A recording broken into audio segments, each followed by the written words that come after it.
રાયકા દોડકાની કામગીરી પૂર્ણ થતાં કાલાઘોડા પાસે એરલીઝ વાલ્વ ખોલતા જ પાણીનો વેડફાટ જોવા મળ્યો હતો।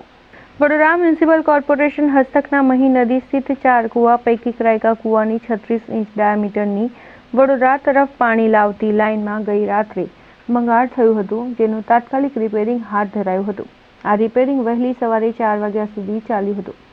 લાઇન રિપેરિંગના કારણે લાઇન ખાલી થતાં લાઇનમાં એરનો ભરાવો થતાં એર રિલીઝ કરવા અને લાઇન ચાર્જ કરવા કાલાઘોડા બ્રિજ પાસે આજે સવારે એર વાલ્વ ખોલવાની ફરજ પડી હતી, જેના કારણે પાણીનો ધોધ વછૂટતા હજારો લીટર પાણીનો વેડફાટ થયો હતો અને રોડ પર પાણી વહેતા થયા હતા।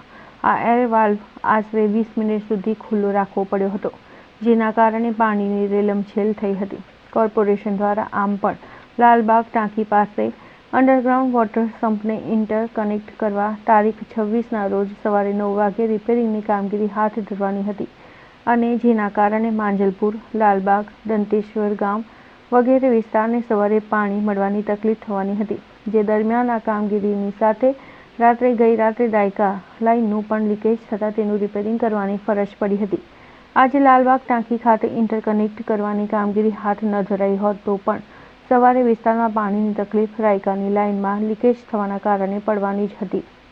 આ મહીસાગર રાયકા ડોળકા જે મેન ફેન્સ વેલ છે ત્યાંથી આ લાઈન આવેલી છે અને લાઈનને સાફ કરી અને ત્યાંથી લોકોએ કામગીરી પૂર્ણ થઈ હશે એટલે સૂચના આપી ગઈ કામગીરી પૂર્ણ થઈ છે તો સ્કાવર વાલ ખોલો તો એર નીકળી જાય તો આગળ પાણી જાય એટલે 20 મિનિટ એર વાલ ખોલાયો સાહેબની સૂચના મુજબ।